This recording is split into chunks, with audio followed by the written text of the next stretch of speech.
What's up, guys? It's Wednesday, March 5th. I'm Nar Williams, and this is iNPLACENEWS Light for blogs, vlogs, and players. You know the word by now, right? Player. Just when you thought it was over. Nope, we still got a long way to go. Wow! Yesterday's primaries were much kinder to Hillary Clinton than the previous 11 that went to Barack Obama. Hillary won the big state of Texas and the must-win state of Ohio. Barack picked up the super liberal state of Vermont, and tiny Rhode Island went for Hillary. Ooh, what does this mean? Well, it means that these much-needed wins have re-energized the Clinton campaign. Boy, thank you, Ohio.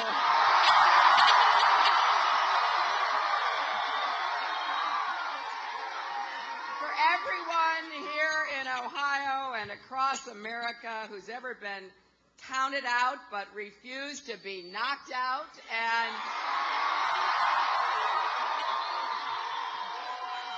for everyone who has stumbled but stood right back up, and for everyone who works hard and never gives up, this one is for you. Though he could have knocked her out of the race last night, Barack Obama remained calm and cool as a cucumber. Why? Because he's still up in delegate counts. It was hardly the night Barack Obama was counting on.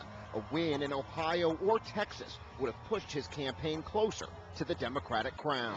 We do know that Senator Clinton has won Rhode Island, and while there are a lot of votes to be counted in Ohio, it looks like she won there too. But he won neither state and will now face a Hillary Clinton campaign with renewed energy after much-needed victories on this junior Super Tuesday primary.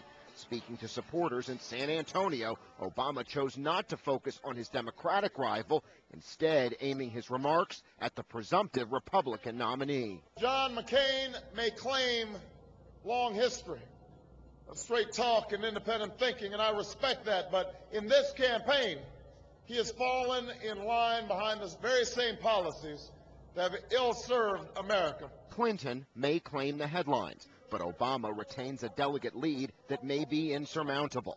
Nevertheless, for now, this heavyweight battle goes on. No matter what happens tonight, we have nearly the same delegate lead as we did this morning, and we are on our way to winning this nomination. Obama will claim a victory in the state of Vermont, but it will be his high-profile losses of this night, his first in a month of primaries, that could dent, if not damage, his campaign for the few state contests that remain. Jason Bronis, The Associated Press, San Antonio, Texas. So you're probably wondering to yourself, what does this mean? Where do things stand now? Hey, that's what I'm here for. The delegate scoreboard is Obama 1,515 and Clinton 1,424. 2025 is the number needed to win the primary and then do battle with the Republican presidential nominee, John Bring the Pain McCain. That'll be over the White House. Last night, Johnny Boy solidified the nomination by hitting that magic number. John McCain supporters packed into a Dallas ballroom waiting for the other shoe to drop. And finally, it did. Tonight, my friends, we have won enough delegates to claim with confidence, humility, and a great sense of responsibility that I will be the Republican nominee for President of the United States. The crowd was wild at one point, completely drowning McCain out with a blast of applause and cheering that lasted nearly a minute. Now that he is sure to be the nominee, McCain took several swipes at the Democratic candidates on health care, big government, and trade. I'll leave it to my opponent to claim that they can keep jobs and companies from going overseas by making it harder for them to do business here at home. With the writing literally on the wall, Mike Huckabee finally conceded defeat and immediately threw his support to McCain.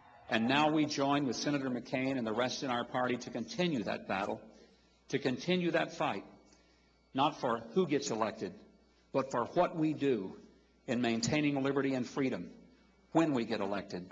Although it was clearly John McCain's night, he made it clear to his supporters the race is not over. Stand up with me, my friends.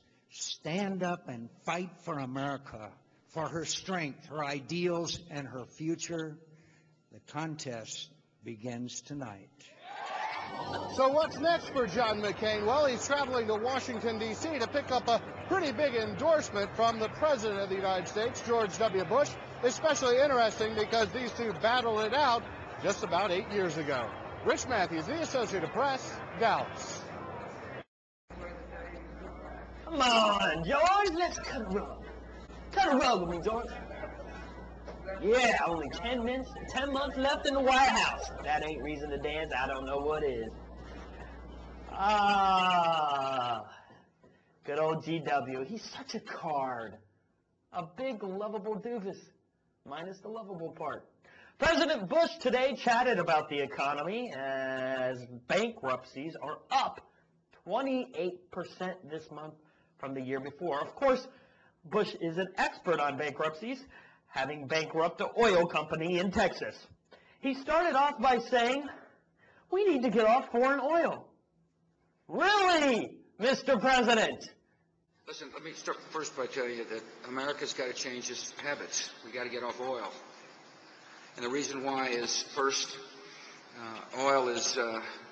dependency on oil presents a real challenge to our economy.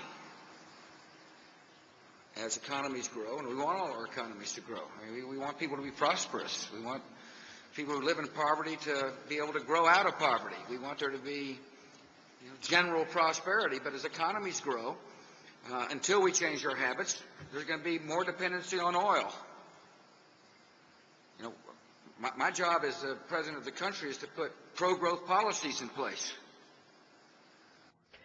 That's enough of that. Hey guys, I'm Nar Williams. This is IPN Light. You can post it on your blogs or on your social site or on your website, or you can just go to iNPLACENEWS.com and check us out streaming live every day. If you want to watch us on your computer without having to go to our website every time, just download the desktop player by clicking the download button here. You'll receive our program. It's free, and you'll get a little desktop icon. Double-click that, and up comes the streaming window of live news right to you. Thanks, guys, for watching IPN Light for blogs, vlogs, and player. We'll see you tomorrow, player.